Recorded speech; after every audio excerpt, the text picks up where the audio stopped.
Harga kat sini memang gila-gila punya mur. Aku tunjuk kat abang, jom. Bazar Gaya Raya Sunshine Bertam. Main masuk belah dalam ni weh. Aku tak sangka dapat murah sini. Kalau kat dalam ni abang tengok daripada 49, 39 pun dah juga. Macam-macam colour dah, tapi kain dia memang be of quality lah. Dia macam 49 49. quality lah. 59 siap butang baju, siap dengan seluar. Yang ni adik ni 89. Weh, 89. Yang ni kira matching yang ni. Yang ni 59, yang ni 99. Patutlah kualiti Gini Martino geng. Kasut polo 39 sampai 120 lebih, 79. Weh, yang ni kasut perempuan ni 39 biar betul polo weh. Yang ni kira baju raya untuk apa raya keempat, raya kelima, RM29. Aku tak sangka yang dalam Sunshine ni memang sangat murah. Hampa tengok ni. Yang ni tahu adik di sini ni.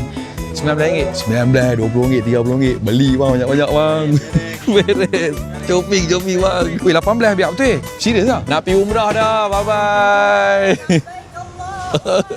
Aku dah tak mau duduk dalam ni dah. Aku dah pening sebab harga dia murah. Aku nak keluar. Jom. Mari kita keluar. Mari. Tak boleh duduk dalam ni. Mari. Harga dia memang gila. Tu nampak tu belakang tu. Section tu dia tulis apa tau? 12. Jom kita pergi luar pula. Kiranya saya belum pernah jumpa tau. Pilah bazar-bazar mana pun tak nenah yang memang produce buat di sini. Kami ada sampai mana raya? Seluar jean 159. Ambil 3 100. Oh, yang ni semua 25. Biasalah kalau bawa budak-budak ni mai habislah. Kami nak habis vlog. Kami duduk sini sampai malam raya. Pakcik ni satu berapa pakcik? Ini satu boleh campur kak? Satu set ni dia dah potong harga dah geng. Kadang tengok baju colour ni lawa juga. Itu dia ni kepit bawah. Ya, betul bang tu. Emak bang. Semat terus ya. Tak kalut dah, longgak londeh kan. Lain clear bang. Tengok bang cegak tu bang. Baik ucapan raya sikit bang. Sampai raya, happy birthday tu. Nah, kosmetik pun ada lah kat sini. Seluar 10, 25, harga 10.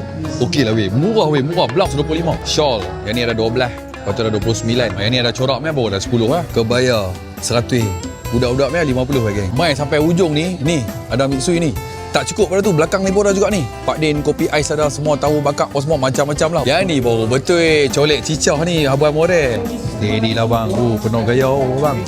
So mai lekas dia pakai dah sampai malam raya. Local festival Gaya Raya gabungan Bazar Ramadan dan Bazar Aidilfitri tahun pertama ni depa dekat Sunshine Bertam. Support bisnes orang kita geng. Ciao. Hello guys. Saya Arif Daniel yang mengucapkan selamat hari. Terima kasih.